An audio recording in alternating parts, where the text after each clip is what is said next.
Good morning, good afternoon, good evening, everybody. Welcome to DYOR Live. My name is Tom, otherwise known as Striking here in the digital media universe. It's March 31st, 2025. The first quarter is coming to an end, and crypto is doing nothing more than it did a couple of weeks ago. It's a big stink bomb right now, ladies and gentlemen, but doesn't matter whether it's a bull market or a bear market. We're going to make some money in this market, and we're going to show you how to do that too eventually when we get our new trading app up and running, but that's not for here or for now or for there or for whatever I'm trying to say. But anyway, welcome to the show, my crypto host. I am all out of sorts, Pedro. Ladies and gentlemen, crypto chart analyst, Pedro Garcia. What's happening, Pedro? What is up, my peoples? It is good to have every one of you guys here. I am working out my eyes right now while I'm in the Zen mode. Many of y'all don't know, I've got the nice little black hole-ish glasses with the green overlay, which is helping me chill out and relax. Today was a crazy day, so I'm able to come in and y'all are like, what is Pedro doing? It's another one of my, as Tom says, crazy concoctions, but they work. 3 things you should always do in life. 1, drink a lot of water, right? Yes. 2, do a ton of squats every single day. Okay? A ton of squats. I did my push-ups today. I did my push-ups. So nice. Push-ups, pull-ups, and squats. Do 20 minutes of those every day, and you'll be. I've been losing weight, man. Gaining muscle again. Actually, it's kind of one and the same. I'm gaining some muscle while at the same time losing weight. It's kind of interesting. I don't think that can actually happen scientifically, but I'm seeing my body restructure, so it's good. My mid waist is not. It has stopped expanding. I've noticed it. I'm seeing loose skin, which isn't the best, but hey, it's loose and I'm losing it, and so, and then I got some cool stuff going on right here, which I'm really stoked about. I'm all stoked about it. But yeah, man, that's it in a nutshell.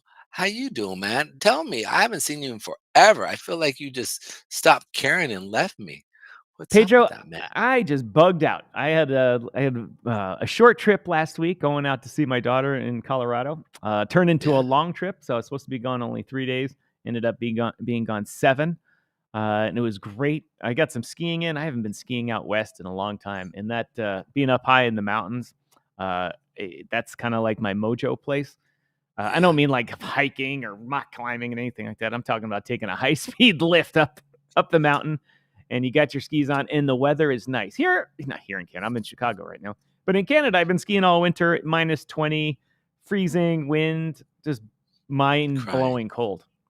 And two of the days that we were skiing out there, it was 50 degrees Fahrenheit. It's about 10 to 12 degrees centigrade and sunny. And you might notice I got a little bit of a tan here.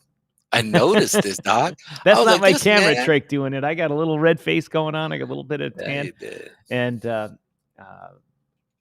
was able to ski with my daughter, who's somewhat of a beginner skier, but she's been taking lessons and living in Colorado all winter, so she's a lot better now. We had a lot of fun. We just had a blast. So it was good mojo time for dear old dad. How about you, Pedro? What happened in this week that... I really focused on my trading plan. I'm going back and doing some homework, and a trader's trading plan is never finished. He's always working on it and always going through and see where he can pick up the small details. So I spent a lot of this week actually going through and looking at my trade plan, seeing where.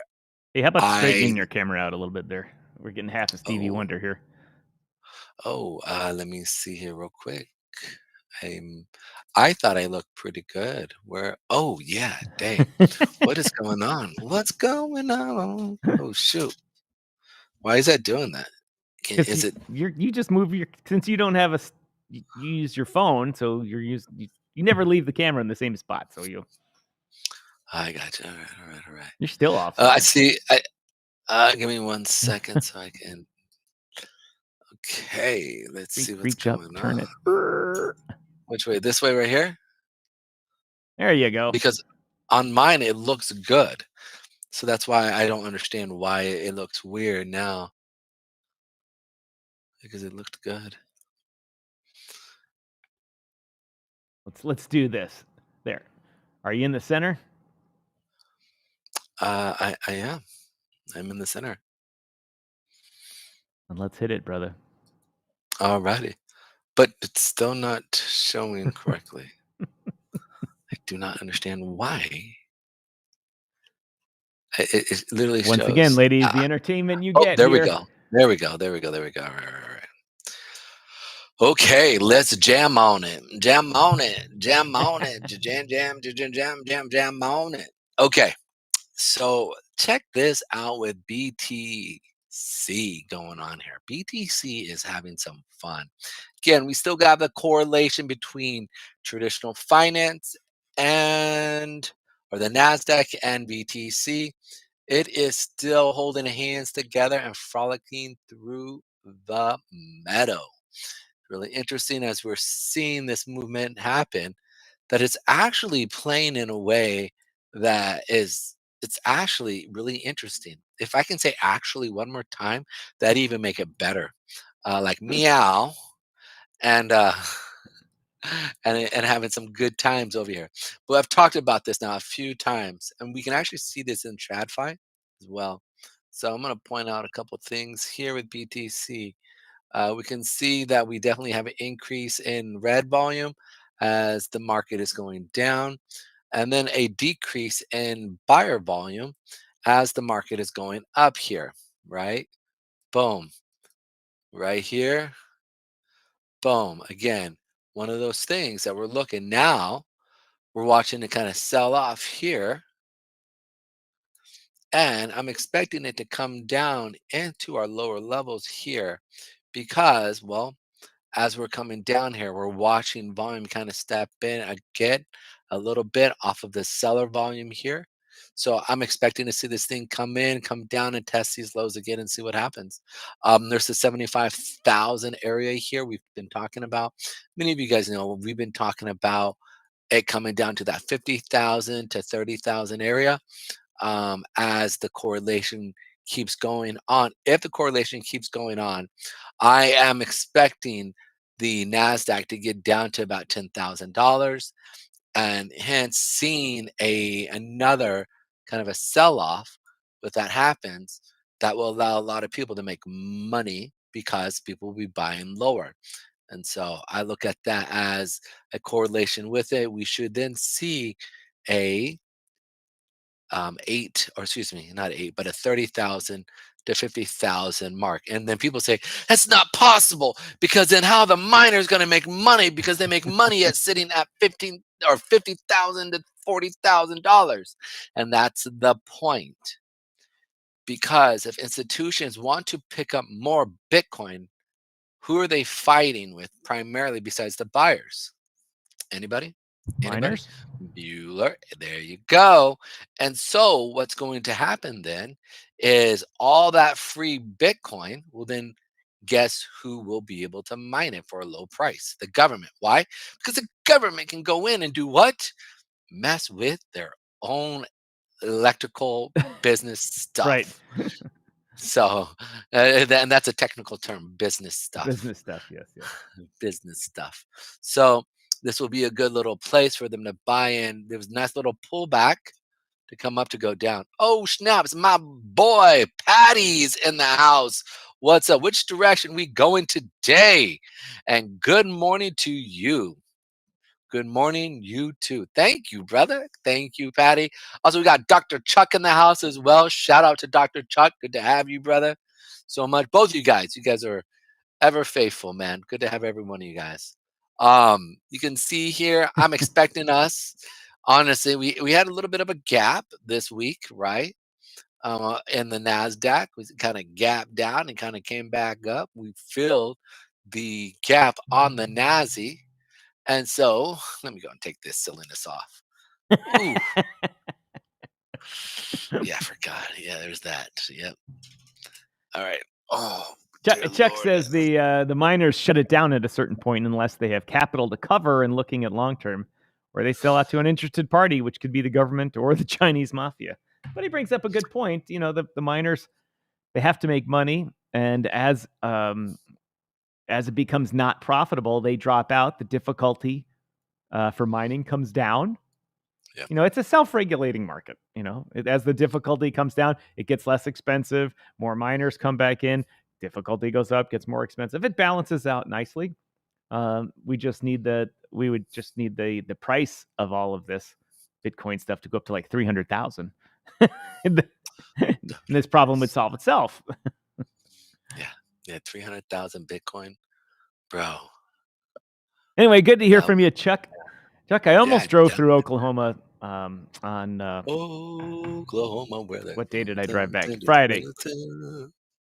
My cousin lives outside Oklahoma City, and my daughter and I were going to take a little swing that way. It's south. We were going to take I-70 and then go south to Oklahoma down that way. But we decided, screw it. Family business. We had enough family all week so we went north on I-80 and avoided the whole middle of the country and Thunderstorm Row. That's for sure. Thunderstorm Row and the lightning strikes. Sorry, a little Reba there. What song that was? It was a little Reba. Real interesting. I find more, and I think hitting this point here is as we're seeing BTC first thing kind of come up here, we have a few little supply areas that you got to pay attention to. One being the 8-period moving average, sitting about that 85,000 area here. So we kind of came up, came back down. We hit our area right here pretty well at that 89,000. We played a couple times, sold off. So now it's just basically kind of seeing what's going to happen here. I'm expecting us to kind of come up, tap that 8 and 20 period, sitting here between that 84,000 to 85,005 area. And then I'm expecting it to kind of come on down, mosey on down to that 400 period moving average, sitting at the 75 area or 75 area. So we're going to find out what happens this week, but we're going up first thing in the morning or first part of the week, which means, Tom, we're going down at the end of the week. Most likely, yes. Same idea happened, right, on last Monday, right? Sunday, Monday, right? Go up, and then Tuesday, Wednesday, Thursday, we came back down. So it's kind of one of those things to be paying attention to. And additionally to that, MicroStrategies is looking pretty nice. We've been playing, we've talked about MicroStrategies here now.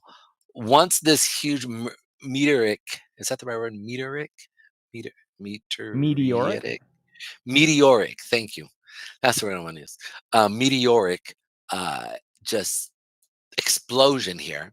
Then we're watching it come down. And remember, it was about right here on that 500 area. And I said, guys, we gapped up.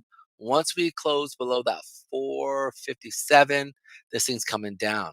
And it will continue down until at least we hit that 200, 180 area. And then that next area was the 140, the 140 to 144 area here. And then potentially, if they would crush, and this is the reason why I think they would want to crush MicroStrategies. MicroStrategies has a crazy amount of what, Mr. Herlihy? BTC, and they have corporate debt. And those two combinations may not be such a good thing. And if we see a BTC come down to, again, I'm not a fundamentalist, but I do have some working theories. We've seen the company not being profitable for the last 4 quarters. Okay. And out of the whole entire time of them giving earnings, which has been 1, 2, 3, 4, 5, 6, 7, 8. Is that right? Yeah, 8. 2 years.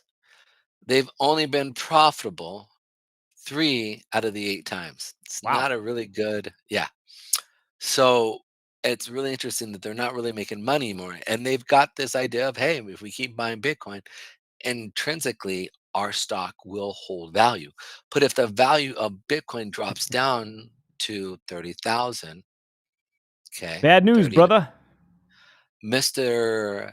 MicroStrategies, potentially his investors could come in and say, hey, dude, we want out. We don't want this. We're done. right? Like, okay, you're not profitable. Bitcoin's going to 30, or once it crosses 70,000, he no longer is profitable as a business. Meaning, because he's bought and he's topped off so much, which I kept saying that's just dumb. Why are you topping off? You become the exit liquidity for the institutions. Then they sell off. They're going to. I think this is what they're doing. And I think this whole entire thing has to do with Michael Saylor and all that Bitcoin he has. Sure. So, I mean, he's a target, and Wall Street loves targets. oh, bro, What's the line from the movie Wall Street, the '80s movie? Greed is good. Yeah, greed is good. Greed is good. Horrible. That's not me saying that, everyone. Don't beat me up. Oh, look at that capitalist over there. Oh my God. Well, It's a but famous line from a great movie called Wall Street. absolutely. And the reason why I'm saying this is because they will push this thing down so that they can take his lunch money. That's the way it works here. They Yeah. they do that They to will each take his other. lunch money. Dog, they will push him down and take his lunch money and laugh about it. And they do it to each other. Okay, like they literally do it to each other. They're in competition, but their kids go to the same school. They drink martinis with their wives. Drink martinis. Okay, but when it comes to the trade world, it is not. There is no such thing as fair. It is a dog world, man. Doggy eat dog world. And And so we're wearing milk bone underwear. For those of you youngsters out there, that's a line from the movie or the TV show Cheers. Whenever Norm would walk in, they'd ask him, "Norm, what's up?" And one of his best retorts was, "It's a dog eat dog world out there, and I'm wearing milk bone underwear." That's good, dude. That was dog. If it speaking of, it's that show was absolutely amazing, dude. Man, they don't make them like that anymore. Some of these shows, I'm like, but I gotta admit, it's a different flavor now. It's a different. I mean, listen, you know what show I've been watching? And I totally think it's amazing. What's that? Bailing Out Loud. It's a girl who basically has Tourette's. It's a Oh, real I've heard life. of that. Yeah, yeah. Oh, dog, it is so good. I am like riveted to it, and I'm like, man, this is really good. Anyhow, as we digress as we normally do. Screen is just showing the pre-show thumbnail image. What? So yeah, that's what it says. Yep. And it's been doing that for almost 2 minutes now. Oh, hold on, everybody. What? Literally, actually, for last 5 minutes. What? Come on. 6. Yeah, I'm not joking. For the last 7 minutes. Come on. I'm not joking. I ain't joking you, bro. I ain't joking you. What the? Oh, this is gonna drive me insane. What the malarkey. See, we actually had coming back the first. I was like, man, we had no technical issues, and then boom, I was gonna say it, but I did not. 7 minutes or so. Yep, just saw it.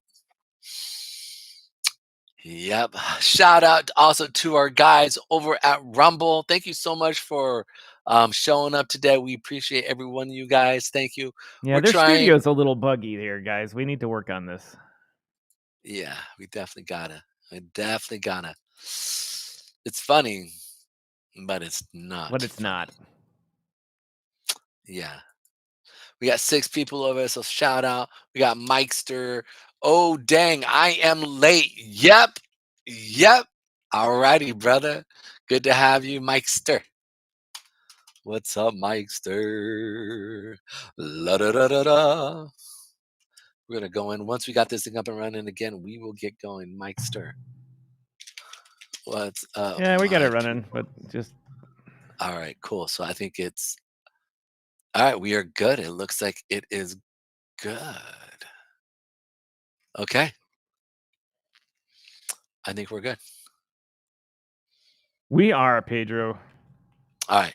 So because of this situation that's going on with Mr. Strategies here, he has put the crypto market in a quandary because his foolishness of acquiring all that Bitcoin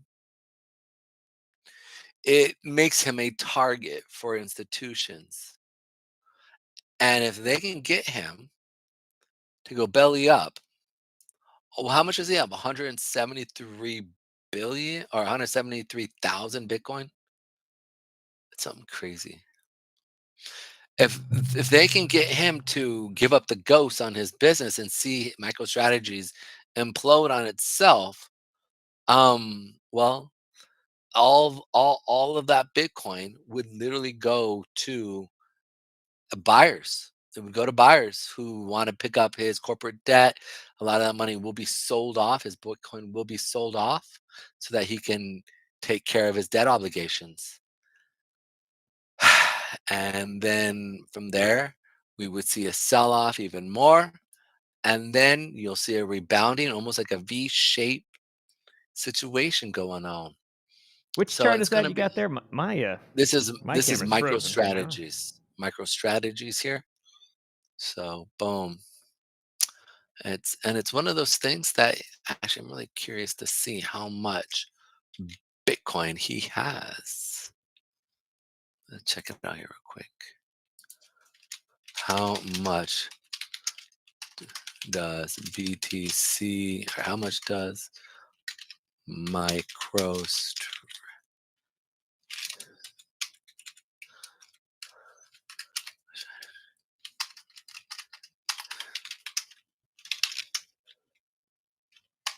How much Bitcoin? How much BTC does BTC chuck if a BTC could chuck BTC? Exactly. Let's check it out here real quick. Oh, wow. Okay. Yeah. He has not 100. He has 528,000 Bitcoin acquired at the average price of 67,000 per Bitcoin. So not 70,000, 67,000. But either way, Still. once we start to come down below here, and here's the thing, if they can stunt a BTC rally this time around, and I hate to say that because it's changing. They stunt BTC. They cause the altcoins to go up. We're already starting to see an increase in altcoin accumulation. We're seeing a decrease in BTC. And as that starts to happen, they could literally cause a crash on one and an increase in other. Because remember, BTC is important. I'm not saying it's not. But there is a tech part of crypto and the blockchain that's a much more efficient blockchain. And it's the point of sending information and financial services without a middleman. Remember, it's trustless. You don't have to worry about that. So on the back end, if they can cause the grandfather of Bitcoins to basically hold off on a rally and everything else to go up, you know what I'm saying? I mean, let's, like I've talked about, if we could see a Ethereum do a 2x Yeah. or a 3x, right? Let's say it gets to $1 trillion.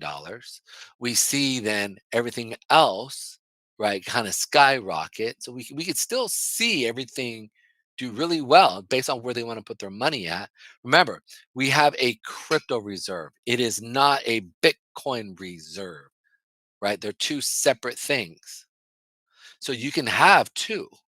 We can cause a huge run up within the altcoins and still be okay with for each one, and still see the industry. I mean, go on like gangbusters until Mr. Sailor gives up the ghost here. Um, I don't think it he's just, gonna. I think he's war gamed this thing out plenty. well, I just don't think if they can keep this thing below 400, or if they can keep this thing below 30,000, 40,000 here, be buying up, he's going to have to liquidate because he's going to have to pay his debtors. Yeah. He borrowed a lot of money. Although those same companies that you would say would push it down there so they could buy more have a lot of customers in their ETFs at a much higher price, and they would No, suffer the I wrath of don't those think guys. I don't think they actually bought up here. This is the part. Remember, when we look at BTC, they roughly bought in because a lot of this stuff was happening around what price point? Remember, it was down in here. In the 40s? Yeah, 30s and 40s. Hmm. Think about January of 2024. When was the ETF acquired? Yeah, it was in the 40s, wasn't it? Exactly. It was literally in the 30s and 40s. And so, and what are those clients used to? 10% increase. So if they're at 40,000, they're stoked with a 44,000 increase. Or excuse me, a $44,000 Bitcoin, which would be 10%. Today, your crypto holdings, guess what? You brought in, right? Think about it here. And they accumulated around this period. And I think they really bought. I don't think they bought on the open market. I think a lot of it they bought on OTC, Yeah. and they probably bought through the foundation, right? And went through and were able to accumulate that without a lot of craziness that correlates with that. Because we were remember, people kept saying, why isn't the market exploding? Because they're not buying on like on the blockchain. They're buying OTC. So it's over the counter, which means like it's through the back door, basically, but as they're going through and they're saying, hey, and it's okay if you have You call large up Pedro. buyers. Yo, Pedro, I got 1,000 BTC. Trying to move it. I need to move it in the next 10 minutes. Give me a price. That's OTC. Yep. Yeah, that's exactly what that is. You know, it's a good movie on. If you watch Wolf of Wall Street, when when they're talking about how they're selling back and forth, or The Big Short. And The Big Short, Yeah. you see the guys on the phones calling, like, hey, I've got this MBS, I'll sell off to you. And they're like, all right, cool. For how much? Make a market. That's what he means when he says that. And then he goes, well, buy it up at this price. He goes, all right, well, market was made. You have buyers and sellers that come together, agree on a price. Boom. And it doesn't affect the chart. And so this is the way they work a lot of times. So they definitely didn't go here. And then obviously there were obviously people who were buying in the open market, which is where this is kind of what's happening. Boom, explosion. I honestly think that's what they're doing here because they want this man's BTC. They want his 500,000 BTC, and I think they they're want gonna it get cheap. Yes, they want Imagine it the cheap. shareholder lawsuits that are going to happen if Saylor blows that. Oh my word. Well, here's the thing. It's not him because he won't even get touched. He'll literally become the biggest fraudster of all time. Because remember what he did? He sold off his own stock to buy his personal share of Right. BTC almost at all-time high. You know what I'm saying? So like him personally, I think. What's up? I say, yeah. It's easy to second guess that decision right now. No, bro. If Bitcoin goes to 200, then it's not second guessing. It's just genius. Dog, it was not. I told you on this show, it's the most stupidest thing he's ever done. No, with the looking at the pricing right now, yeah. But he's looking. But I told you it wasn't. No, no. You're forgetting he's got to walk away from strategy one day, and he needs to take his money with him. Here's the thing. I'll put it like this. I don't disagree with the idea of like you selling your stock at $400, $500 a stock, right? Where you can buy BTC. But what blows me away is this, is that he incorporated his personal stock and then he bought, because all these people are sitting here, they're buying this. They believe in him. And I'm not saying he's done this maliciously. I just don't think he was playing 3D chess like a lot of people thought he was. I just think he was a guy who was overly passionate on something, and he didn't account for the institutional 3D chess playing. That's where I think. And so it's going to cause a lot of turmoil and a lot of people to get upset. Yeah, and so if he would have been smarter on his plays on when to buy versus topping off, because all he was just literally exit liquidity for institutions. Yeah, he gave them a lot of money. and they sold off, and then they Every dropped the time. market. Every time within, like I said, I think it was Friday that he bought again. Wasn't it Friday? I think it was Friday or Thursday that he bought.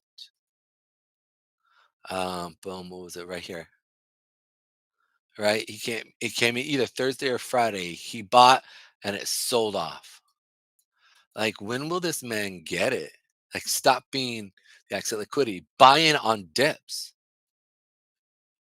Like Mr. Sailor, buy in on the dip, not on the top. Don't top off, because you hurt the industry and you hurt us, because they're going to come after you because you trade stupidly.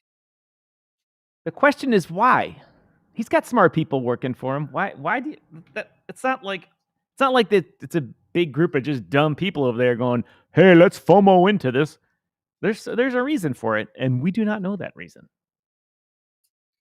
I think because he's a passionate man and he sees it going, and it's really hard. Many of those guys are Bitcoin maxis, and when you see price go up, it literally overrides your prefrontal cortex, and your mammalian brain shuts off, and your reptilian brain kicks in and goes, "Ooh, antelope, run after and kill."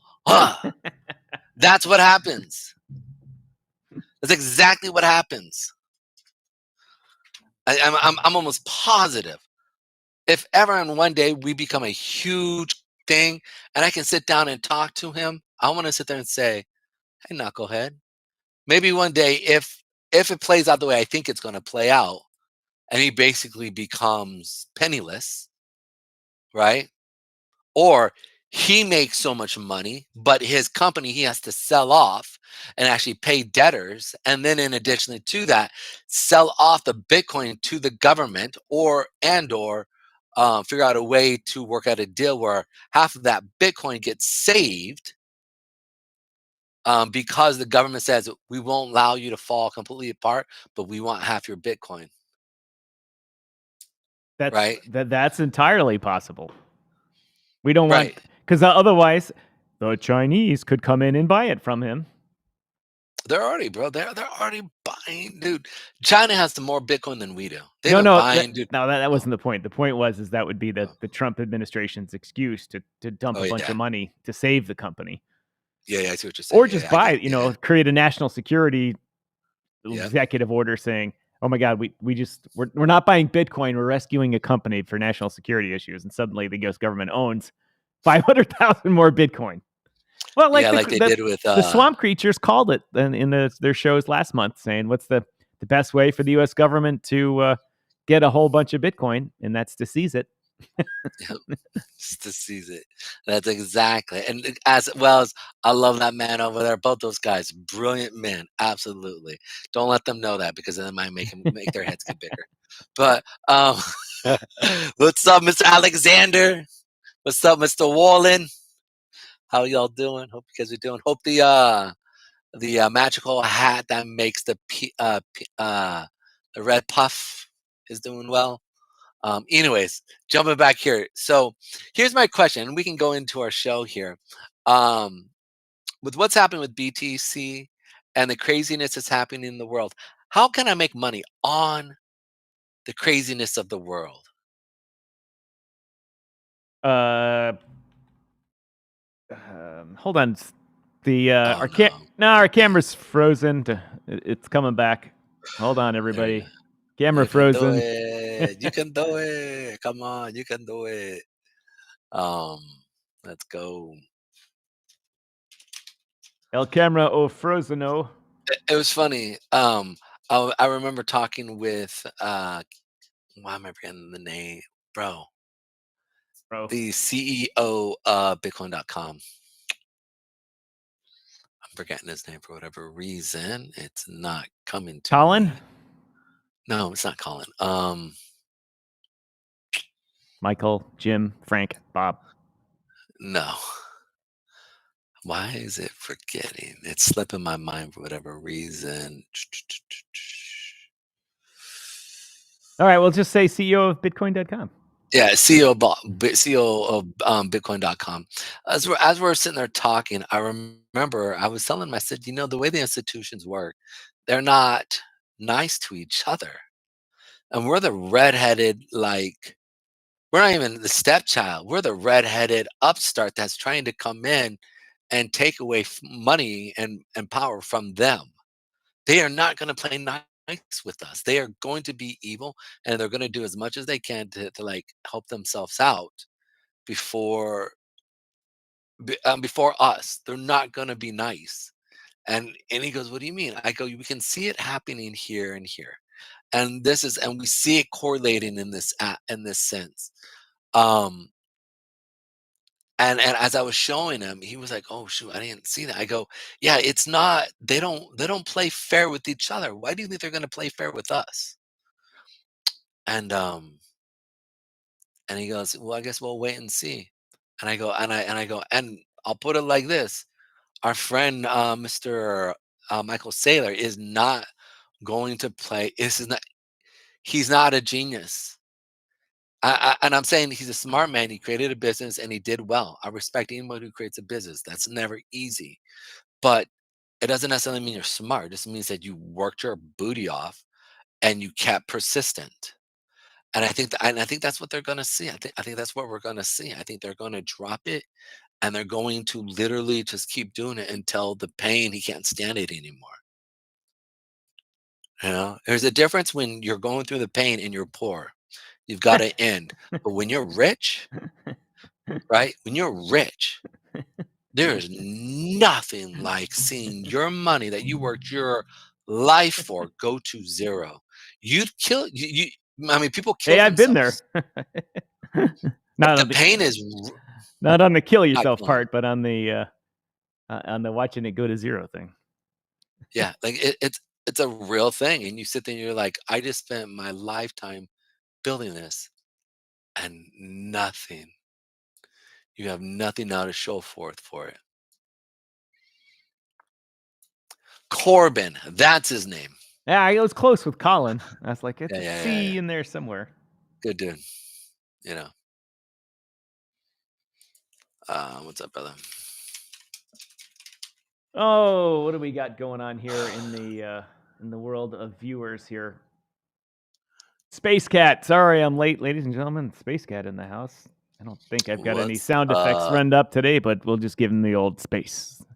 The final frontier. Frontier. Maybe I can give the voice here. Space.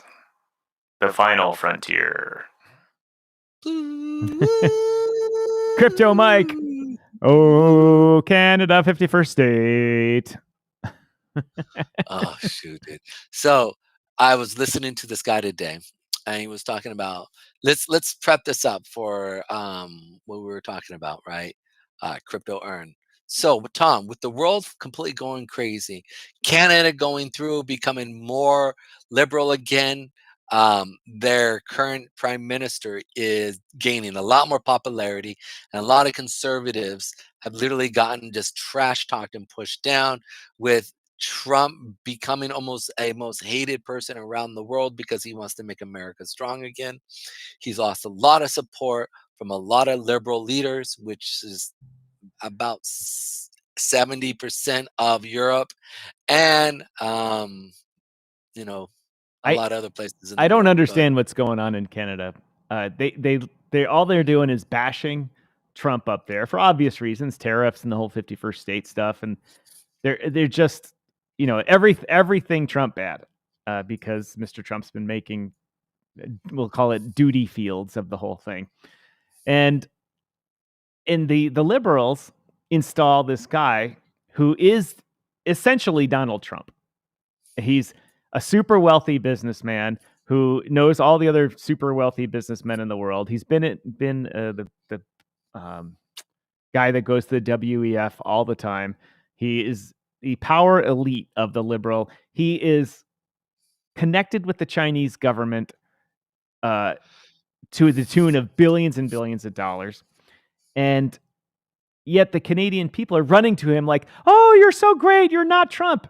And the other guy, the guy that's a conservative guy, literally is was grew up without a mom and dad, was adopted, did very well in school, got elected to parliament at age 23, worked his way up, and is literally the man of the people, looking out for individual Canadians. And they're abandoning him for this guy who is essentially a giant banker coming in to rape the country to benefit his giant company called Brookfield Management. And it's so amazing how the media just spins it. They spun him like he's our hero. He's going to be the greatest thing ever. The other day he said we're done with the US. The man's the prime minister of Canada and our largest neighbor and trading partner. He just gets up and says we're done with them. There are other markets in the US. They're not reliable anymore. Just forget it. And so he's leaning towards China and Europe now. And why is he doing that? Because it benefits his personal company, Brookfield Management. Now, Mr. Trump does very similar things. He's not managing his stuff as kids are, but essentially it's the same thing. This new guy is essentially the same guy as Trump, just not as much of a demagogue. And people are abandoning the Conservative Party, which actually has really good ideas how to fix the economy in Canada. And it's just crazy. It's just crazy. But this is this also mirrored the election in the US. Kamala came out of nowhere. She was just dropped in there. Everyone's like, oh my God. And all of a sudden the Democrats were leading and stuff like that. But as you ticked closer to the election, Trump just started going in the polls. And even the media was still reporting that Kamala was ahead going into election day and Trump killed her. And so I think that's the pattern that's going to happen in Canada here. I don't know. There's a few polls out there that supposedly are pretty good polls, and they're saying that Kamala was ahead too. Remember, he was ahead. She was. We'll see. It's interesting because I'm watching this and I'm sitting there going like, and again, a lot of my friends are, I would say central liberals. They're centralists, right? But they can't stand Trump. And I'm sitting there and I talk with my coach and I'm like, hey, that if America doesn't become strong, we keep going the way we're going, in a matter of 20 years, 15 years, we're done. We're done. Like we're accruing literally $1 trillion a quarter of interest. It's crazy. Or not of interest, but our debt is accruing at $1 trillion every quarter. Like that's nuts, right? And so if we just do that, when America goes 200% of its national debt to its GDP, there's no way that we'll ever get out from underneath it. And what do we do in the world? We police the world. We take care of a lot of things. We back up a lot of people financially, right? When stuff hits the fan in their world, which happened this weekend, right? Or this past week with that 7.4 earthquake in Myanmar. Why am I messing up? Myanmar, right? Like the first thing that Trump goes, yeah, we'll help, right? Like and this happens a lot. We do that, right? Like our hearts bleed for the broken here in America, right? But if we do not get our stuff together, in 10 years we're done, and the rest of the world, Canada is done, Europe is done. And the only people that are going to be coming in and handling is China, and Russia. So if we don't get our stuff and our acts together in the next 4 to 8 years, in the next 20 years, we're done. There's just no way. Because that $1 trillion a quarter will keep increasing on a faster rate. This leads me, I don't know how many discussions, Pedro, I've had about this on Twitter and Blue Sky with the liberal boneheads. Or don't get me started on Threads. That's just like Instagram Threads. It's just like every retard on the planet went over there to complain about Elon Musk. And they're like, oh, he's so evil. He's so evil. I was like, all right, I'll understand your position. And there's a lady, the congressional district I'm running in here, or I sit in Chicago, a lady is running to unseat the current Democrat, not Republican, but Democrat. There's another Democrat on this anti-Elon, that he's an evil Nazi stealing your money. And so I said to her people, I said, all right, I'll vote for you, but you have to tell me how you're going to reduce the government spending by half. And it's like, oh, well, we have a plan for that. I was like, okay, all you... No, give me the plan. Right, yeah. How? Give me the plan. And I said, what Elon is doing, he's cutting it right now. He's cutting it because we can't get this debt. And they actually said, well, the debt doesn't really matter. What you talking about, Willis? Not now because of the reserve, but here's the problem. Right now, and this is what I always bring up. I go, what allows your eggs, your pants, your shirt to be at an okay price? What? The dominance of the dollar and its acceptance, and the fact that the petro dollar, or not the petro, but the petro yuan isn't strong. Right. And the fact that everybody wants to trade in US petro dollars, which allows you to have a life that you are used to. The day that the government decides it wants, or the day that the rest of the world says they're at 200%, they can't keep this up. Then they sit there and go, we're done. And they either go to the petro yuan, BTC, or another medium of exchange. And it will most likely go to gold for the next 50 years. That will have to back it. That's why we're seeing gold sitting at 3,100 plus. What is it today? Welcome, Carmen Crypto, to the show. Hey, Chumbalons, have you missed me? Yes, we have missed you. I have missed you, sweetie. I have to admit, my heart, when I come on here, yearns, going, where is Carmen? Where in the world is Carmen Crypto? Carmen Crypto. So these are just these I'm sorry, I totally cut you off. Keep going. Forgive me. You were about to have a diatribe, and I just stepped in and I don't know where I left off there.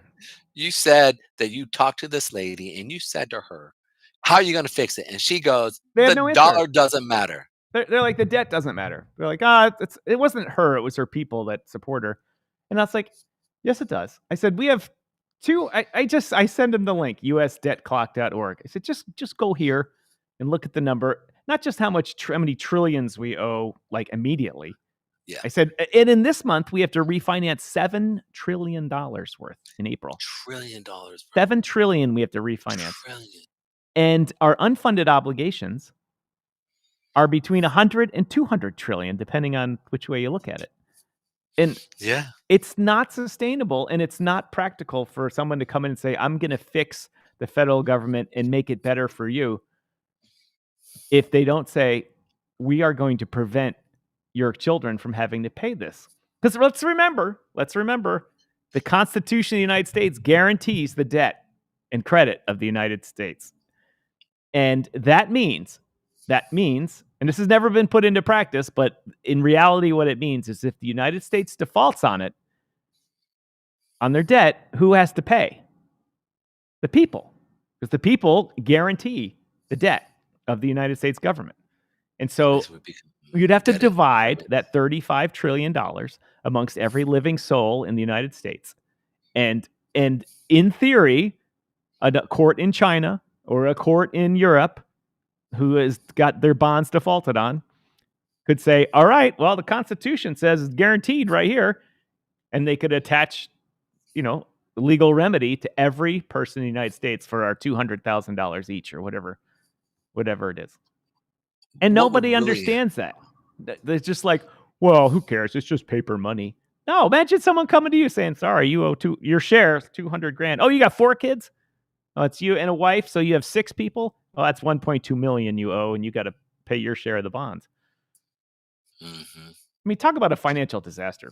Pedro, I'm going to refill my coffee. I'll be right back here. Yeah, I'm actually going to show some here because it's really interesting. I don't think that would happen. I think the government would actually sell off major land here in America, and then give that to our debtors. I think that's exactly just like how we bought the Louisiana land purchase for dirt cheap from Napoleon, the French. Yeah. I think that's exactly what would happen, more or less, and then that would give an enclave for whatever nation to come in and really allow them to be able to almost set up a fort, and if it was China, I mean, that's exactly what I'm hoping for, right? Like, if I don't have to hop along all these other, nations, and I can actually buy into, yeah, I want directly right there, that national park called Yellowstone. Yeah, I want that. Or, you know what I'm saying? Like, because I mean, we know that Americans, there's no way they're going to get America to go and sell off a ton of money, right? Or Americans to sell off their house, and we're not that financial. I mean, right now we're literally seeing from a Yeah, it's debt no longer standpoint. called Yellowstone; it's called Kazakhstan. Kansas, yeah, exactly. This is where, and then we got a lot of land, and our land is expensive. We have prime land. Like, our land is, and that's really where a lot of our money is at. Actually, as a nation, is the land that we actually sit on. The fact that the U.S. dollar is the medium of exchange within the world, it gives them the ability to be able to sit there and say, okay, well, I want to buy it in dollars, and now I own literally a big part of that. And mind you, you're like, that would never happen. But if I'm China and I sit there and I go, well, you guys can't pay me. You got 70, you're worth over 400 trillion dollars in land over there. I just want that little part right there. I won't invade. Right.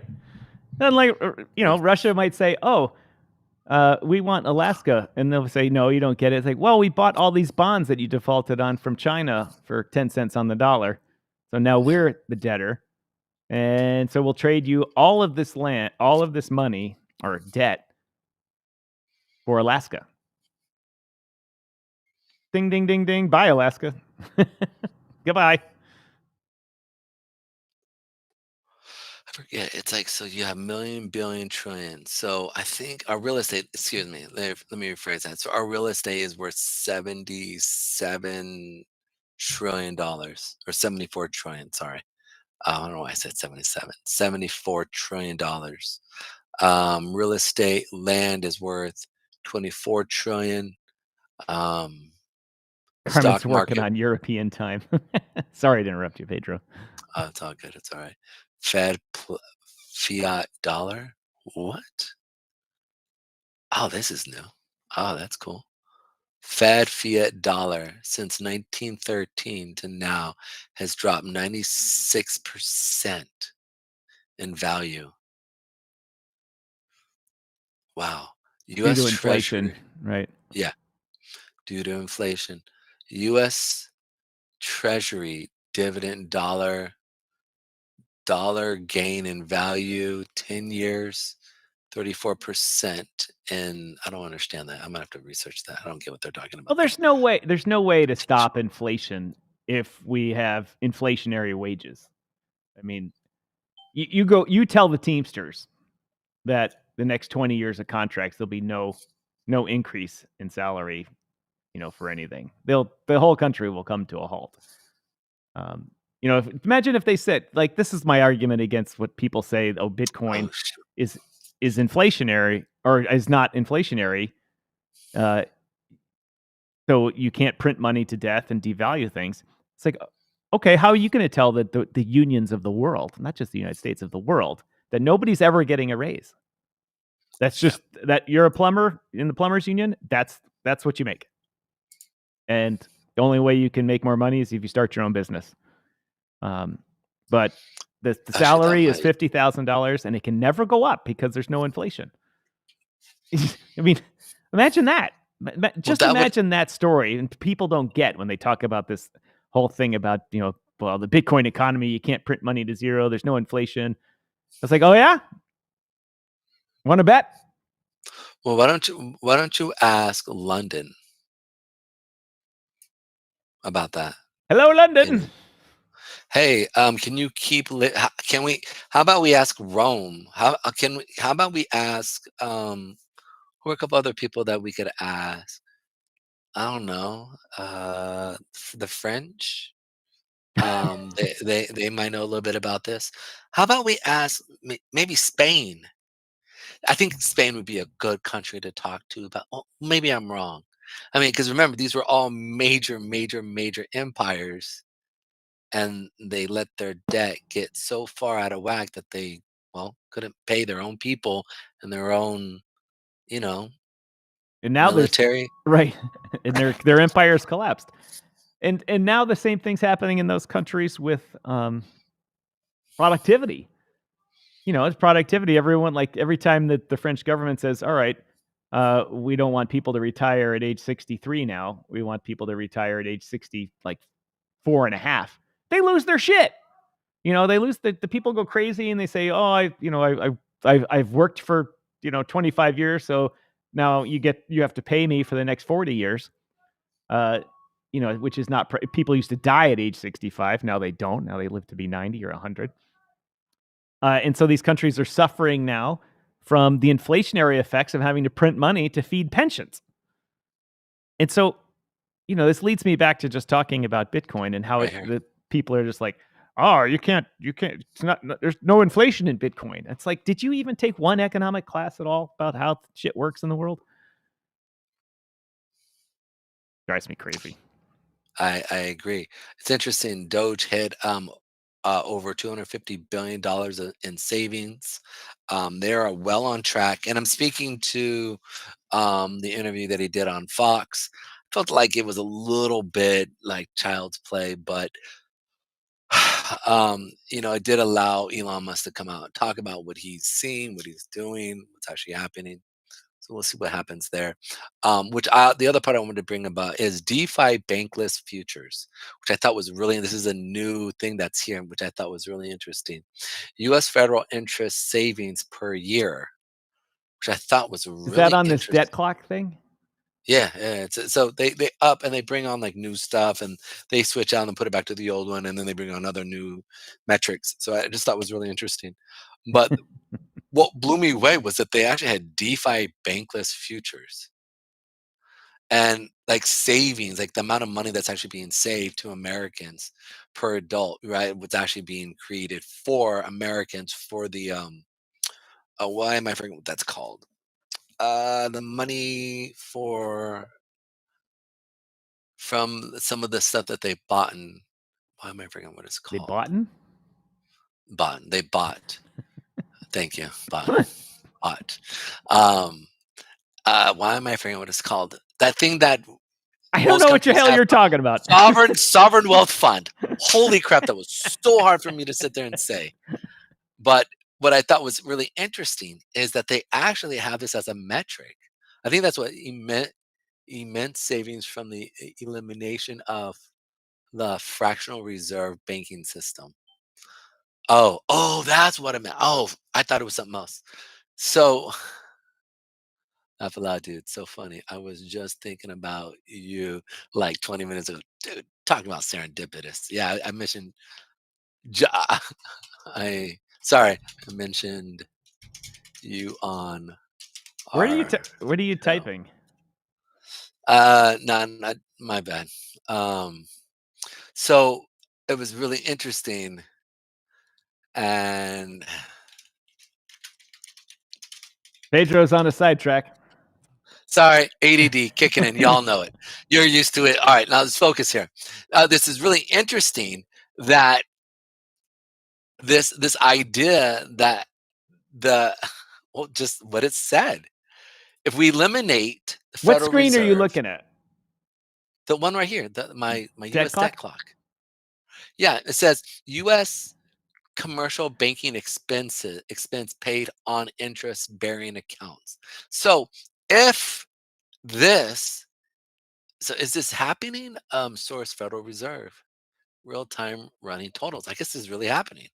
I got to look into this, but this is so far have saved almost $43,000 per American. So it must be like a lot of the billionaires who transfer money and move things.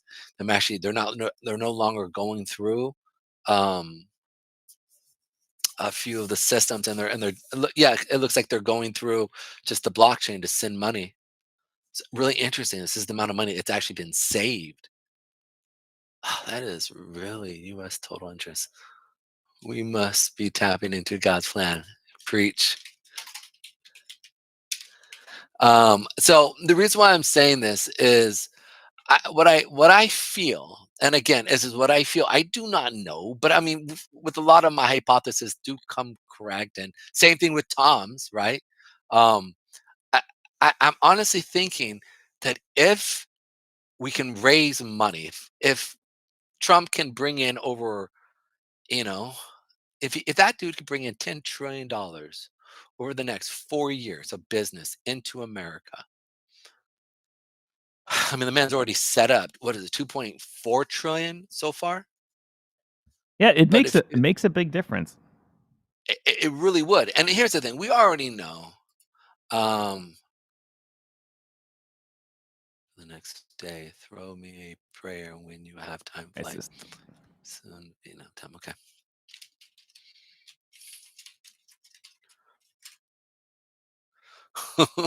Dang.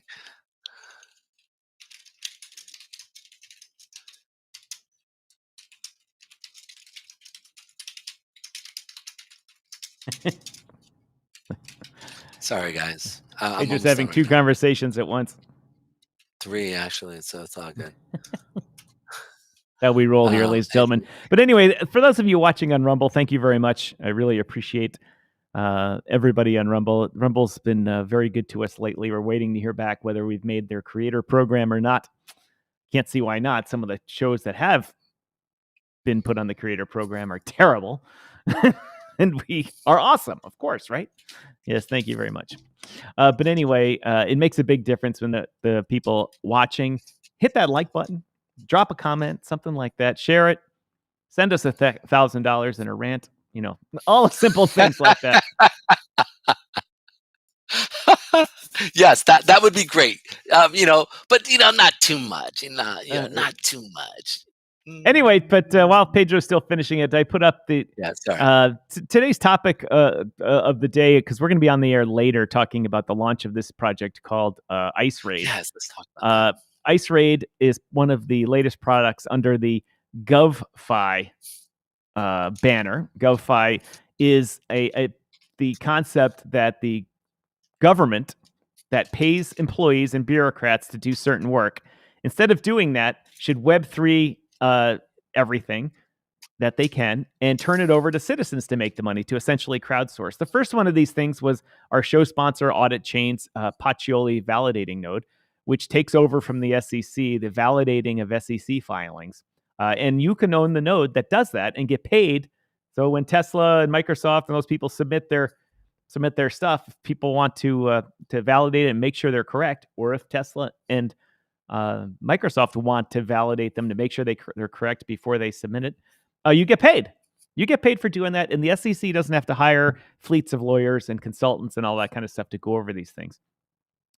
It returns the power of earning money back to the people instead of paying billions of dollars towards consultants. And that was the second one is ICERAID, which we're talking about today, and we're going to be on the air talking about later. And it started as a project to just report illegal aliens in the country and stuff like that and get paid for it. But that's just one minor part of it. It actually turned into an evidence collection project.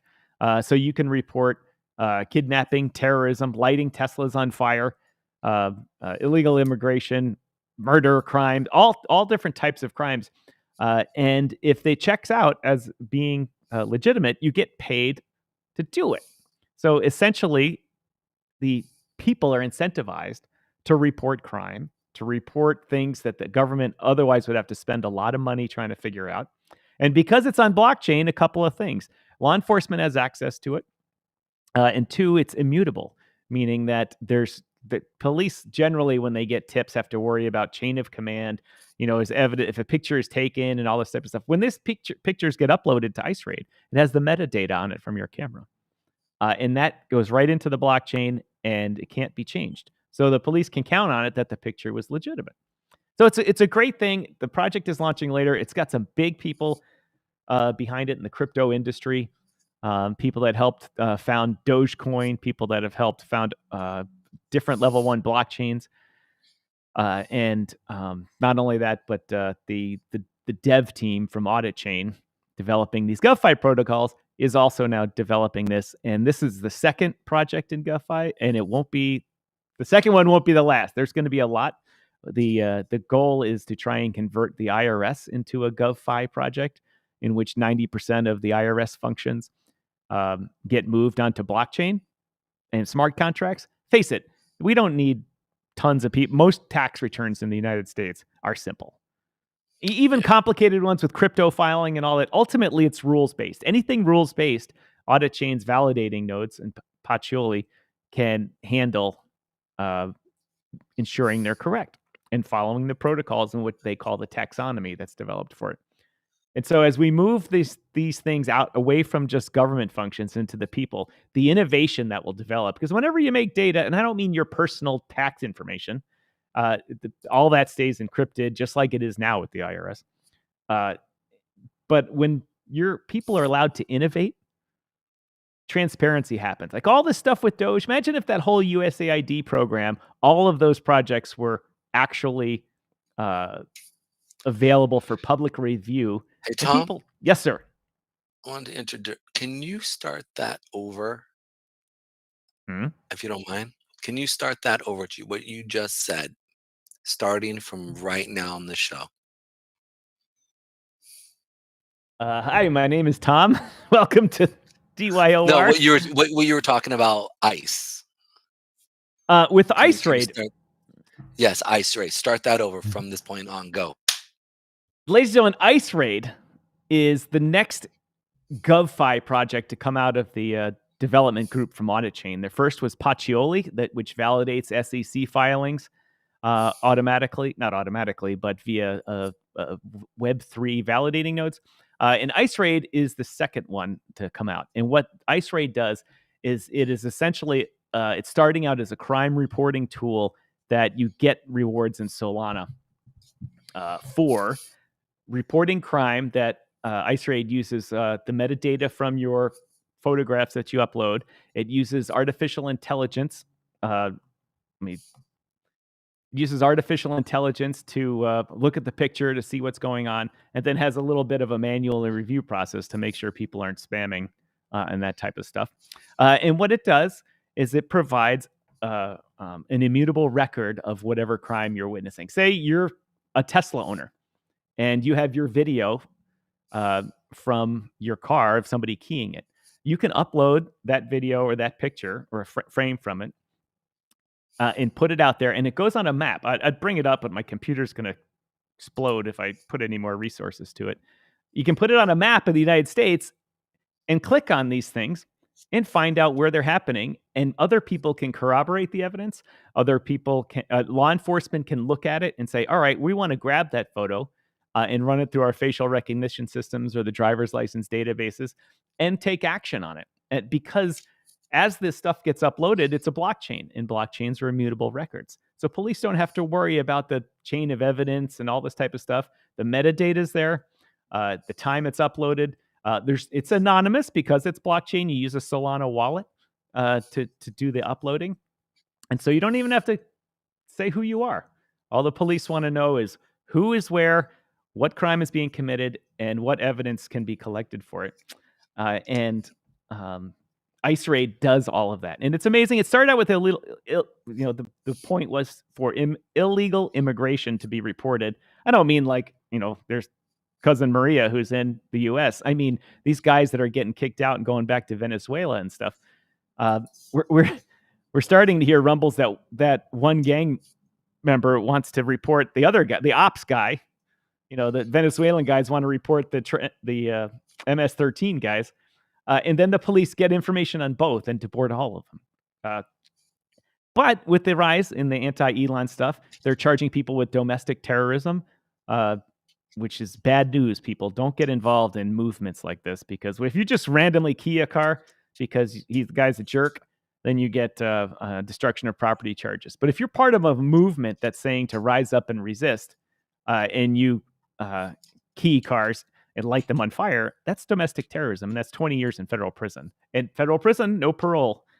So these types of things of crowdsourcing information, taking the money we spend with the SEC or the IRS or with law enforcement for them to do the mundane tasks that take them a long time and cost them a lot of money, which could be crowdsourced to the people and population as a whole, can spur innovation, can take the burden off the government, and can, instead of paying bureaucrats to do these things, they pay you and I.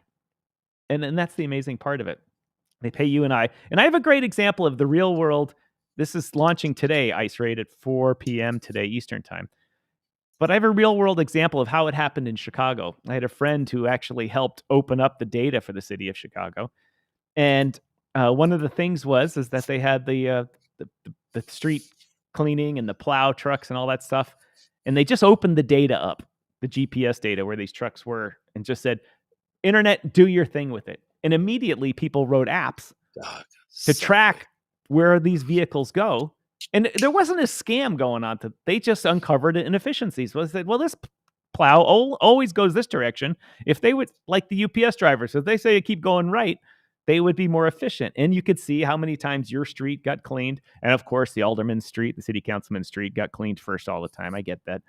But it all of a sudden, all these apps were developed, to which the city said, wait a minute, we're paying a lot of money for our version of that map, which sucks. We're going to leave the GPS on the trucks and just let the internet do its thing. And so many better apps came up. That's what GovFi is. It's giving the data from the government back to the people to process and to innovate, or creating data that then the government can use easily. And we really over it. I do have to admit that I am part of the team over at ICERAID and Pacioli, simply because just him. Yeah, just him. I do a lot of their their video work for them, and I do a bunch of stuff like that. And I like to talk about them too. But it's a big deal that will take the burden off the government. Hopefully, reduce the amount of money we spend on the federal budget, and create a much more efficient playing field. I guess that's the one of the ways I describe what's going on. ICERAID.us is where it is. They're launching today. Go find their Telegram room and stuff like that. They're probably pretty busy over there right now. They are. Definitely. Tom, I'm going to jump in here real quick. I just need you to read the message I just sent you on Telegram real quick. So here real quick, and to correlate with that, I want to make sure, so you guys can see here on the usdebtclock.org that you can see, and I think this is really, I just saw it, total interest, no, boom, total savings per year. All right, so here, and I thought this was really interesting here. So this is the border encounters, and what it used to cost us to actually take care of things, right? So we were encountering back in 2024, I think they said 1 point, and I think this is on a monthly basis, right? Total number of Southwest border interactions between individuals attempts to cross the U.S. border and CBP officers. Okay, so you can see here, this is what it was. This is so far what we've had, and you can see the amount of savings we've actually accrued. So it's just real interesting. I was just so Tom, it was somewhere in between. That's why I actually had you start over. Oh, that's exactly the reason why. So that I didn't want to so you can just basically cut, boom, merge. That's why. All right. So I just think that's really interesting here, that the amount of money we've actually saved off the border, off some of the stuff. And here's the thing: when when you gamify something like this, people start to have fun with it, and then they start to get creative, and you actually see efficiencies that happen. Same thing that we saw in crypto, right? Right. When crypto first came out, it was simply just a blockchain system that was put together. Like, okay, this is really dope, and it's trustless, and you don't need to. Obviously, it was complicated, but it wasn't. I say simple but complicated, right? Simple to use, complicated because it had how it was set up. But tech people like to do tech things. And so when you, again, take something out of the government hands, give it to the people, and let them make it more efficient. This is why I think Trump has really tried to keep us from really having our hands deep into AI systems as a government-based system and keep it private, because we can be more efficient, right? How long did NASA have NASA, right? Um, 50 plus years, 70 plus years, right? And then all of a sudden, Elon comes over, and now we have reusable rockets. Yeah. Okay, it took 20 years, right? 15 years, but he got there. So you can definitely see the speed in which the progression. And as a private industry individual, it behooves you to show that you work really hard and to do really good things for your company and to bring innovation. Whereas in the government, it really doesn't. I mean, it behooves you to really create red tape. It behooves you to really, in the government, to create less efficiency, because it just takes a lot more effort to make efficiency in the government, right? The more rules you create, the better in the government, versus private. If you can become more innovative. So I think it's going to be really interesting to see how this actually works with ICERAID. I'm excited. That's what I know. Yeah, it'll be real I'm fun. excited because I the way I've kind of constructed my kind of life here now. I'm not Mhm. a 9 to 5 guy anymore, which I was for 27 years. Um, I have time, I have resources to run validating nodes and to participate as a earner, or earn money and have another stream of income coming in by doing things like this. Like I run a validating node for audit chains Pacioli system. And right now it's in the spin up period. And like every week I cash in $50 and you're like, well, that's not very much. But it's just starting. They're beta testing. They're doing all this type of stuff. And, hopefully one day that thing's pulling in a G a week and it just adds to the income stream. Uh, and imagine doing that, and you're doing all of a sudden you're running a validating node to help process IRS returns, you know, or immigration applications. Do they have every government form you fill out that someone has to check, or the government has to pay a company like ServiceNow to run to develop huge big systems to do all this type of stuff, and have to hire fleets of consultants and people to check them and to recheck them and to do all this kind of stuff, can be eliminated with blockchain and smart contracts. And with the public innovating to do it, and all those forms can be checked before they're submitted, saying, "Yep, they're correct. They meet all the rules that as we've laid out for these forms." And then when they're submitted, they're good to go. And the general consensus, and to root out fraud, just like in mining Bitcoin and other proof of work systems, all the nodes agree. Yep, nope, this is legit. There's no fraud in this one. All good to go. It's an amazing concept. And you've heard me bitch about the IRS here too, like not just because they take your money. That's one issue. But because they're this large bureaucracy that can go away. It can go away with modern times. Not all of it. There's obviously some complicated stuff going on with taxes and things like that. But for 90% of what they do, whoosh, blockchain that shit, and we can make money for it then. Yeah, actually making money. Imagine making money for doing your taxes versus having to pay money to do your taxes. Right. That's exactly right. Like here in Chicago, if you have solar panels on your roof, and you generate more power for the grid than you use, you get money back. The Germans, That's not so crazy. much. They banned that. They said, no, you must pay even if you produce electricity. Don't understand that. But and so you in your taxes, I do it like there's a form. That's a screen. You can say, all right, well, you've earned $25,000 in side jobs, so you owe $5,000 tax, but you participated in all of these GovFi actions and you earned $8,000. So we're going to send you a check for $3,000. That's how that works. It would totally change up the economy for the 30 million people in the U.S. that are not on the. Is this the stat you told me, Pedro? 30 million people that are not on the unemployment rolls, that are not full-time employed. The Yeah. people that have stopped looking for work. Like Yeah. a good example is a day trader. Day trader that works for himself or herself is not on the list of people. They're according to the government, they're unemployed, but they've dropped them off the list because they seemingly are not looking for a job or don't care to look for a job because they have their own unreported job. I don't mean taxes. I mean the job is there's not a reported job. And there's lots of people out there that have also kind of just given up. They're, IT guys that just take contract to contract to contract. They're not actually gainfully employed by the government standard of employment.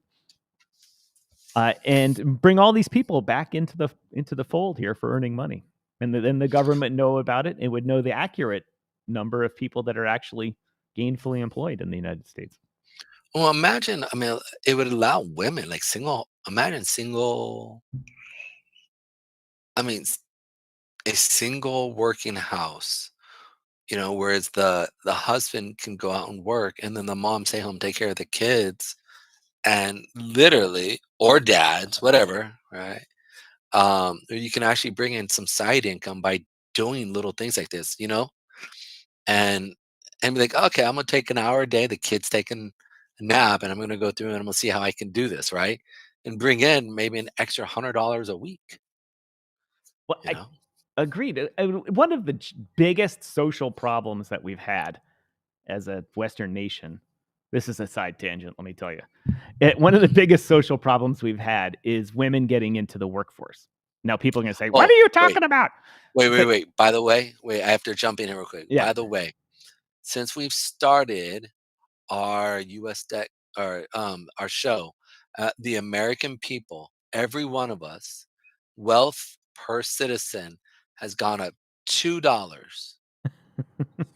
Just so you $2. guys know, $2. $2. I want my Sorry. $2. Yeah, all So right, go I ahead. was saying one of the biggest social problems we've had is women getting into the workforce starting in the 70s, more in the 80s, and then really 90s and on. And it not that it's a problem that women are working. Don't take me that way. The problem is that it's uh, essentially doubled the income of every household, which you think, oh, that's good. Your standard of living goes up. But no, it's caused the prices of Inflation. houses to rise at a much faster rate because people buy the most expensive thing they can afford. And if there's another person working in the house, they pay more for their house, buy a bigger house, buy more of a house, or the builders just see the market, more people able to afford bigger Expanding. houses, price goes up. It was very inflationary. And now it caused the GDP to go up a lot. We got more productivity out of the same number of people. Good. It caused inflation to go up because people could afford more. Cost of living went up, and it added the cost onto the economy of childcare, which we didn't have that problem before. Because wives still are home and cooked and all that type of stuff. And I get that that those days are long past. But the point is that having GovFi and the ability for people to essentially gig work the federal government would provide good incomes for people to have one person work not just out of the home, since people work out of the home for all types of jobs, but essentially be the child care for their own family, to run the household and to earn money at the same time, which is a social game changer for the US, because all we have now people is saying that because with more and more restrictions on daycare, every time there's a problem, they put more rules on it, causes the price to go up. People are paying $1,000, $1,500 a week in Chicago for childcare. If one, that doesn't mean to be the wife, if one of the people can come back and work from home as a homemaker, it will culturally shift this nation back to where it needs to be with affordability of housing and childcare. And GovFi could do that because the amount of money that the U.S. government could switch into the GovFi movement would pay a lot of people. Pay a lot of people. A lot of money. A lot of money. Dude, it was real interesting to see what was actually going on with Elon Musk and how he was trying to actually basically gamify, right? Without actually making money, um, catching fraud in the US government. And it'd be really interesting to sit there and see if people could actually go through and gamify paying attention to the U.S. government.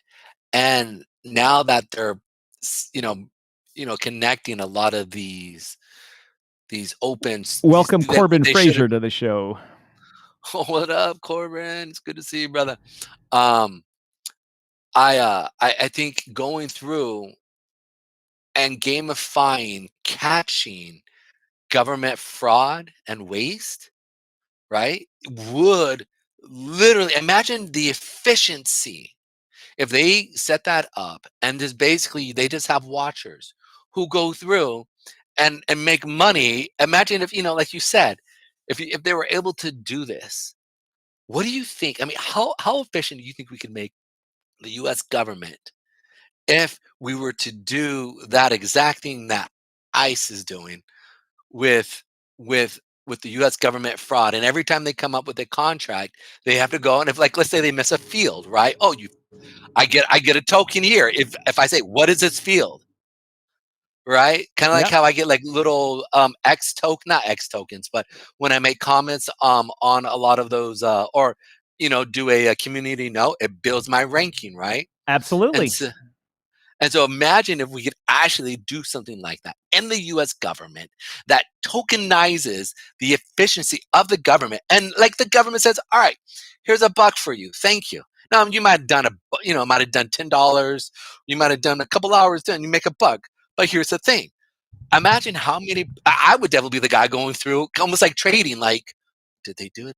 Yes, I caught one. All right, good, right? It's almost like, people would probably plot the efficiency curves, and then they'd be like, oh, here comes a swing high, here goes a swing low, and efficiency. That's exactly support and reversal for government efficiency. Yeah, and I'm serious. I'm not kidding. Yes. Though. If you can gamify something and financially incentivize it, it becomes another financial instrument. Me sweat over here, get me all excited. And people and corporations will put money into it to make it more efficient, and to see when it's becoming less efficient. And they're like, I'm going to throw a stop order in here. I think everyone's going to fuck off around Easter time. So, its efficiency is going to go down. And then the cost of maintaining that efficiency will go down, just like Bitcoin mining. Yeah.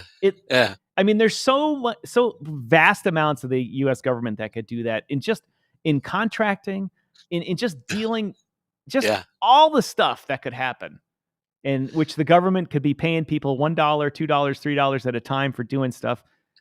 Versus billions of dollars. Billions. Bro, billions. Did you hear what they talked about? The $2 billion, was it $2 billion or $1 billion that you could pay 10,000 on? It was the Elon was talking about it on his Friday show, or his Fox show, not Fox, his Fox interview. Why am I forgetting what it's called? It was basically a study. It was a survey that they needed to do, and they literally charged the government $1 billion, and they still didn't get anything from it.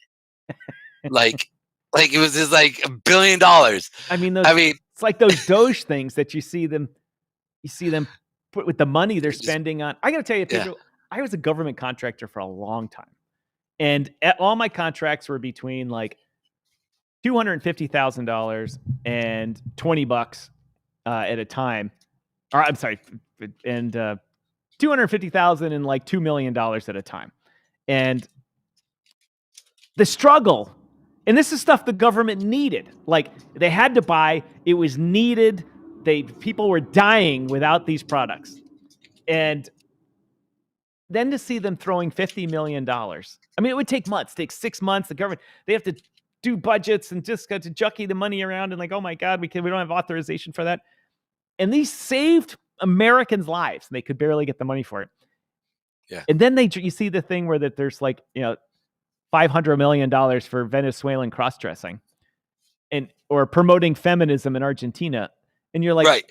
Transgender education for dogs. And here I am employing Americans. Americans, manufacturing jobs, all this type of stuff.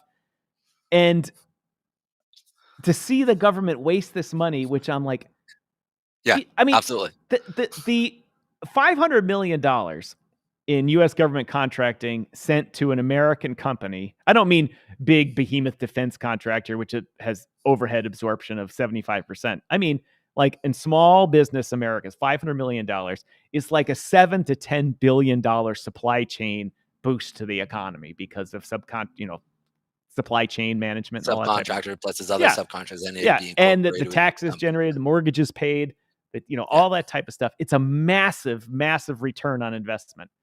And here the government and listening to Chuck Schumer and that crazy crackhead from Texas, Crockett, sit there and criticize that we should be spending that money on that type of stuff.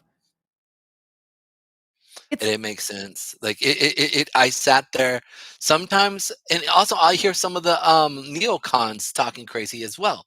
So it's not just Schumer, and nor it's the far left and the far right. The the guys who always want war on the Republican. What do they call them again? I just said it. Neocons, huh? The Hawks. Yeah, the Hawks. Yeah, always looking right, and then they're always trying to cause issues and problems where we're trying to de-escalate situations. But and then at the same time, we also have the ultra woke left crew that it's just again so far. You're like, bro, why are you like? Are you anti-America? Like on both sides, man. It's like it's not one or the other. And right now you have the far left still kind of kind of in power, trying to push things in the social media system, and it seems anti-American. It just seems so anti-American, and so it's this idea of like, how can you go through and really support these narratives that when you go through and you think them through from a thought process and you follow them through, you realize no, these things they sound decent, but it's not good. And so I just don't understand how Schumer and many of these other people on the far right and left can be. How is it that they have power? I don't understand this. That was a side note. It's just so mind-boggling to me. And to be now that this is going on, to loop this back to crypto, now that I see their reaction, I see why they were so against crypto in the first place. Absolutely. Because it removed part of their power from them. And now that they're actually having their power being taken away by the Trump administration and their money by these grants and all this type of stuff. Make sure we understand the reason why it's being taken away is because the money that is being shown it's the transparency factor in the U.S. government in which we're saying, why is this money going here? And it's going to the slush fund and NGO. And that's 7 hours of shows right there. Yeah, exactly. Right. Because the amount of NGOs that are in the government. That's sorry. Go ahead. You're right. Keep going. No, but they saw that crypto could take their power away from them and the transparency of blockchain. So they resisted it as much as they could. And unfortunately, they lost the election. Mr. Trump won the election. And he said, all right, we're going to do crypto, but we're going to do transparency. And it's causing them to completely flip out. And not only that, but it's because they're all flipping out. They've lost the leadership. They've lost their messaging. They've lost everything. And in fact, I'm going to tie that. This wasn't planned, Pedro. I'm going to tie that into a new episode of the Crypto Swamp Creatures dropping tomorrow and talking about the disarray in the Democratic Party because of and they talk about it in a cryptocurrency highlight, I should say, because their messaging about cryptocurrency failed so spectacularly. Dude. Everything they relied on as their talking points failed, and that's caused the proletariat of the Democratic Party to not trust their leadership, which is, when the leadership fails, that's a normal thing. And so it's just causing disarray. And the Swamp Creature is going to cover that. That'll be out tomorrow morning at 9 a.m. Eastern time. And so I suggest all of you look into that. And of course, you'll see it on socials and that type of stuff. And we've got a few people here that are watching us. That shout out, thank you to Corbin, Mr. Fraser. You rock the mic. Shout out to Mikester over here on Rumble. You rock the mic, my friend. Hope you're doing well. All that. I just want to shout those guys out. Now here's the part that I think is so interesting is that when I think about the efficiency aspect of imagine gamifying the efficiency of the government, how many people you think will be going into government if Wait. it's going to be gamified? Well, they won't go into government. The government Exactly. will come to them. And then in additionally to that, you're not going to have the ability to be able to create slush funds in geos, the ability because you can track them. Imagine this right here. This little number here. How much money does each American really have if the US government was to take the money Mhm. and everything to each American? Each American would be worth 494 $606,000, right? That Hold is on. crazy. I missed whatever. What was that number? Did it represent? I thought your phone It, was ringing. oh, give me 1 second. Give me 1 second. I actually got to take that. Yeah, I'm not sure what Pedro was trying to talk about there, but I think it was if the government would return money to the U.S., every U.S. citizen would be far more wealthy. I was. I'm sorry, that was my bad. It was that I have a business call. So, you can see right here that each American, if you take all of our wealth and everything and distribute it to every single American, right? And this is including precious metals, mineral reserves, real estate, land, stock market, recaptured assets, everything, right? Altogether, it's about $168 trillion. And if you and if you basically take that to every American, each American is worth about $494,000. Not that I, you'll ever see that money, but that's money that I'm missing what that is. this is literally with everything that we have. This would go up because this would go down with the efficiency because our debt would go lower because we make sure that the US government is actually doing their job and they're not basically adding on to this. So if we keep cutting waste and fraud and making it more efficient, our debt goes down, our GDP goes up, then the stock market goes up, I gotcha. real estate will go up because you have more money to buy more precious metals and also build up the strategic reserves and also the the bank account for America. Why do I keep forgetting the name of that? Sovereign wealth fund. Sovereign wealth fund that will actually have money to buy things and then see our actual worth go up as US citizens. Anyways, that's it in a nutshell. That's what I was saying. I'm gonna I was quickly give correlated. Corbin a shout out here. Yeah, yeah. Bitcoin.com, ready to start earning Bitcoin and crypto in the app, in the wallet app? Download the app here. That's Bitcoin.com. They apparently have some promotions going. I have not. Yeah. Trust me, this is not a paid segment here. I just grabbed their tweets, and our comment system doesn't bring up the link to it. It just abbreviates it and stuff like that. But if you're a Bitcoiner and you want to start earning some rewards, and use the Bitcoin.com wallet. Go to Bitcoin.com to Absolutely. find out more. Tell him Absolutely. DYOR sent you. Tell him Pedro hooked you up and Striking sent you over. Yes, and then in additionally to that, also, that's actually a really good question, Corbin.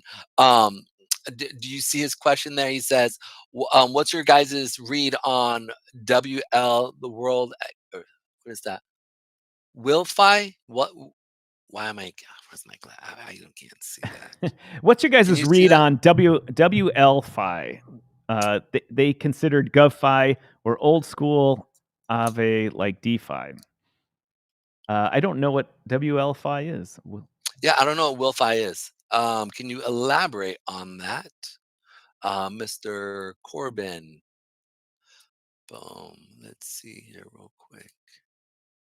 Actually, Pedro, I got to take a second here to go check in with the ICERAID people here. So I'm going to drop Actually, off for a minute. when do we need to quit? Because or when do you want to close down the show here? What's Yeah, up? I'd like to close. I'll close down this one and start up a new one for that. We'll be more. Yeah. Give me 1 second. I go and check in, and we'll finish when you come back. I just want to check this out here real quick. What's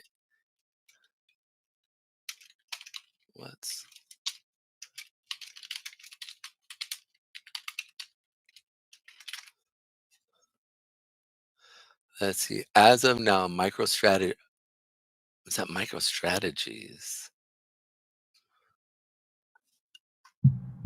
Oh no, I'm sorry, I'm tripping.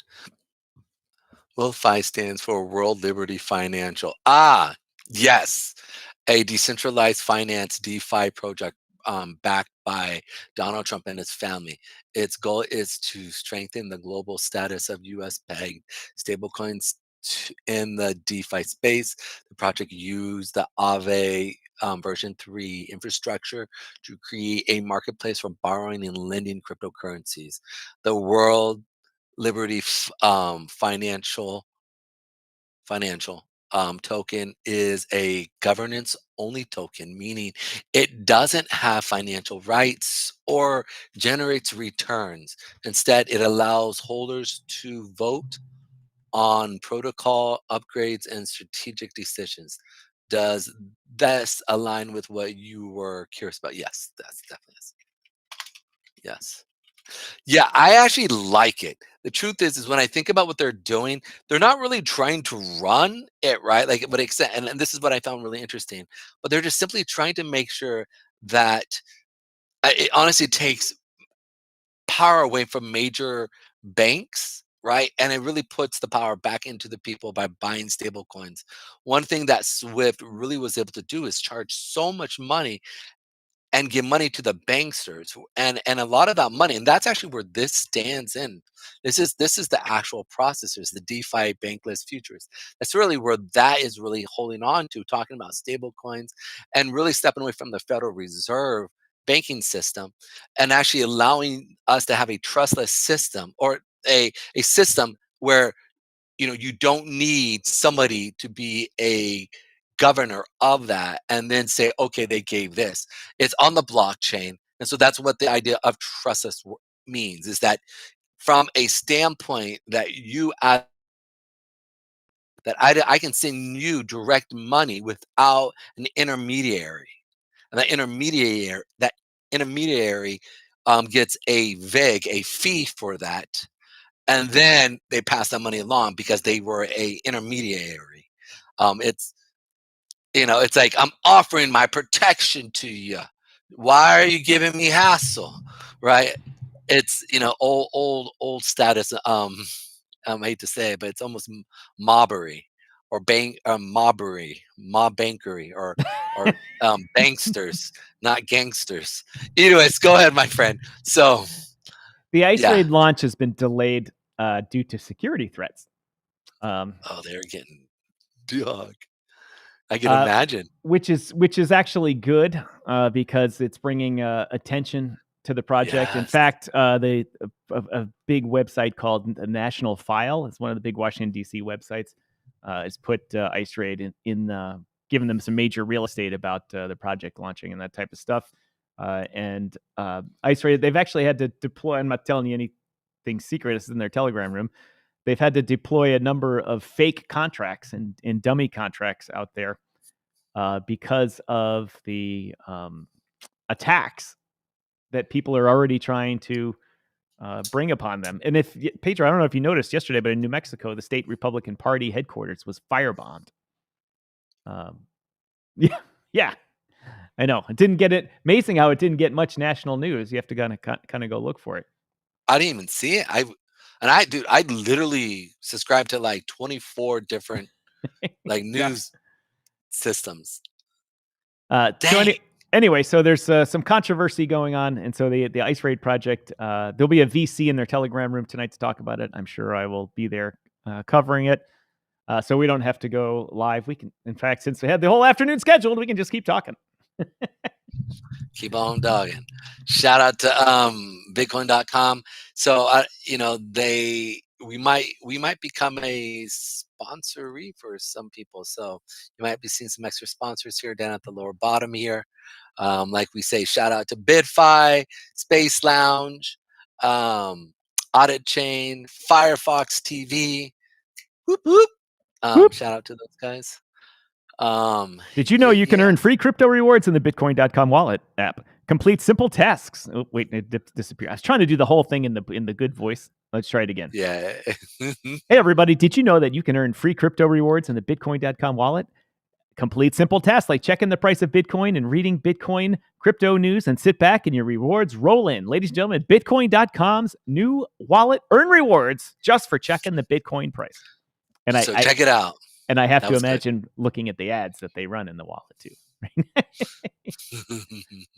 Charge an advertiser $20, pay the person 10 cents. It's a great model. Great model. But either way, yeah. Shout out to Corb. Corb's pretty awesome. If you guys don't pay attention to crypto.com, I love a lot of their op-ed pieces. Also, I like a lot of the stuff that they do. They do post. I shouldn't say do. But they do post. And dude, why is that word so funny? I don't know why I want to laugh when I say it. Oh man, I had a cousin. First time I ever saw the movie Wreck-It Ralph. Have you ever seen that movie? I had a little cousin. We watched it together, right? No, I never saw Wreck-It. Yeah, I just was cracking up because as soon as they said the word doo-doo, she's like, "There's that doo-doo." I started cracking up. I was like, that is a funny movie, or that's a funny word.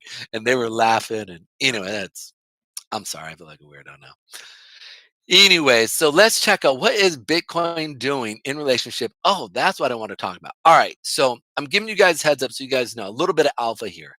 Look, we've seen literally a 50% drop in Tesla. Now, obviously not 50% exactly, but about 50%. And I really think if we start to see it keep continuing down, look, I'm not telling you what to do or what to buy. I'm personally buying. Like I bought a little of Tesla when it came down to the $100 mark, right? Boom, I was happy about it. But I think seeing it drop from 488 down to, I think a $200. Just even buying one stock, right? One or two stocks Shares of this. Shares. I think I'm definitely going to be looking to buy this because especially as it comes down into these lower levels, man, it doesn't make sense. Like Tesla isn't going anywhere. Right. But Elon Musk is not. They have a huge, sorry to interrupt, but for the viewers, Tesla is not just cars.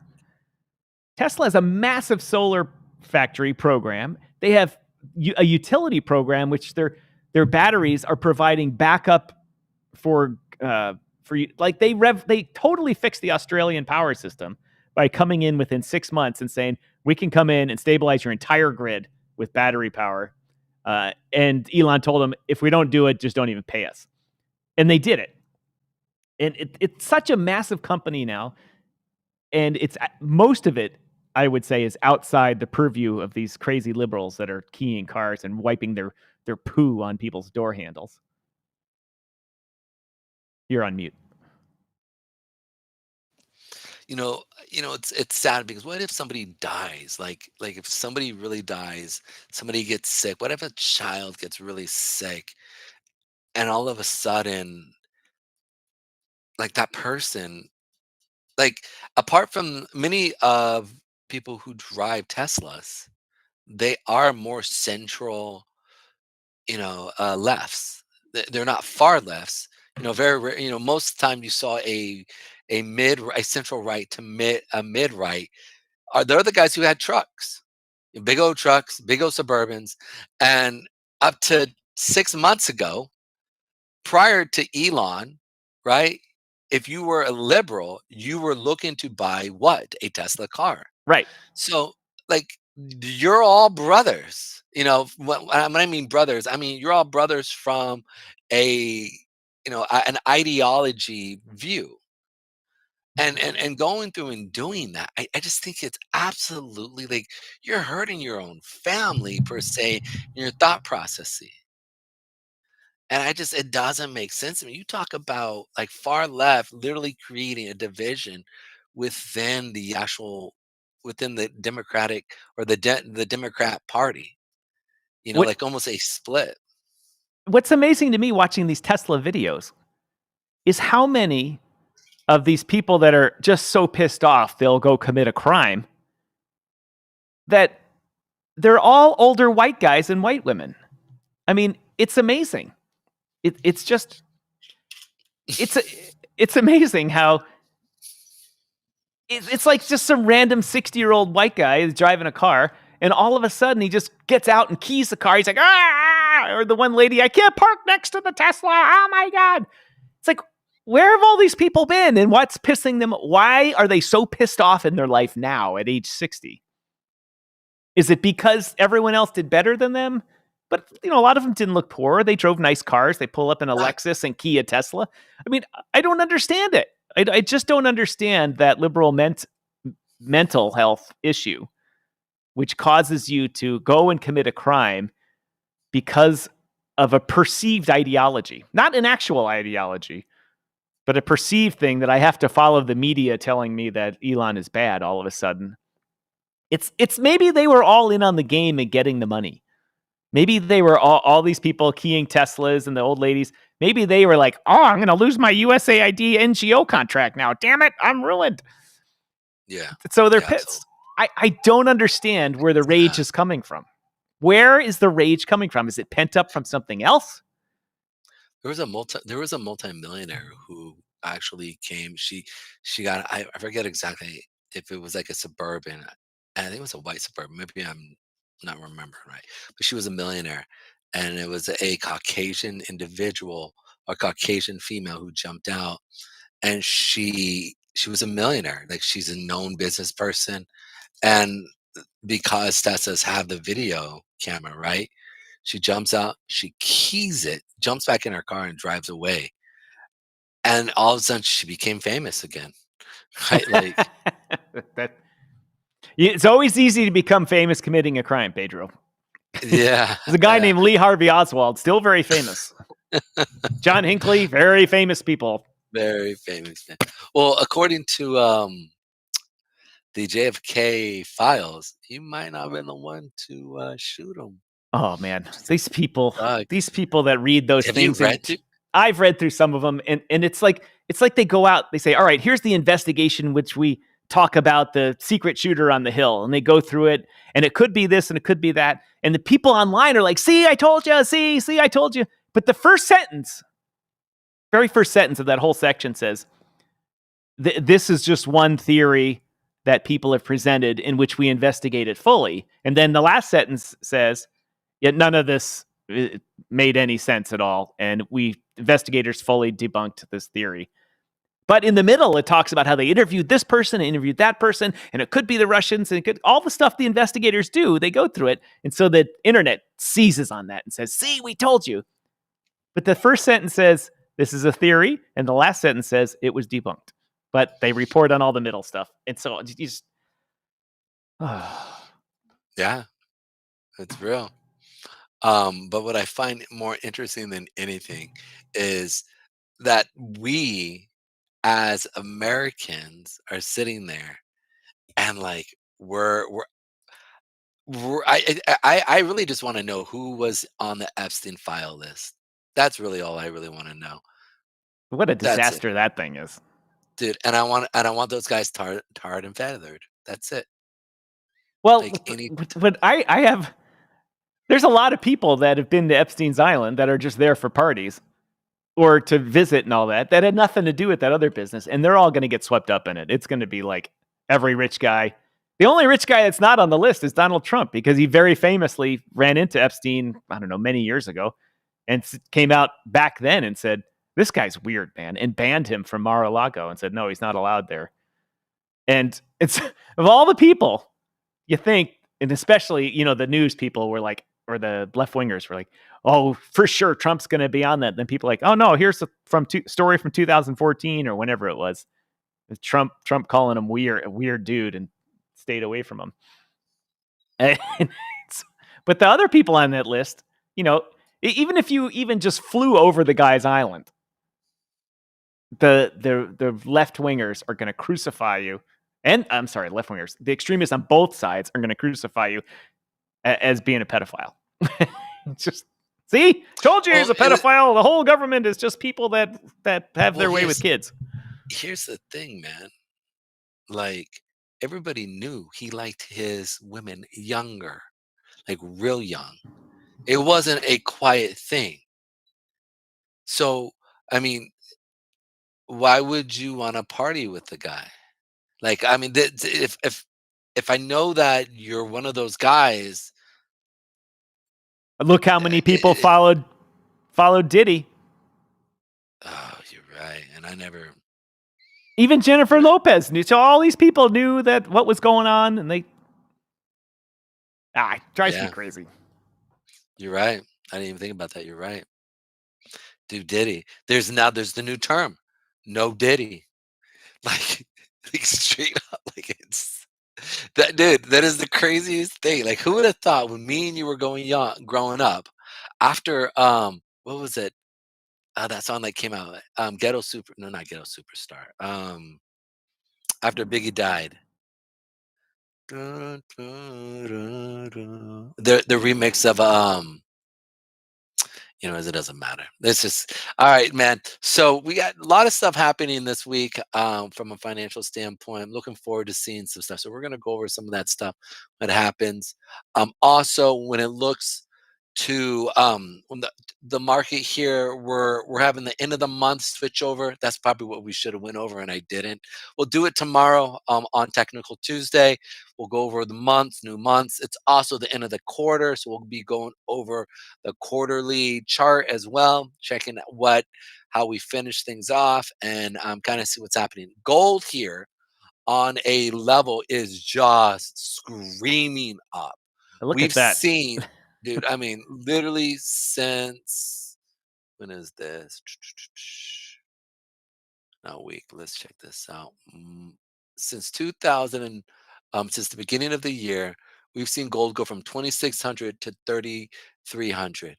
That's 600 points. That is 20. It's 20.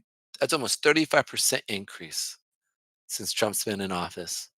So people are expecting to see some hardships coming into the market.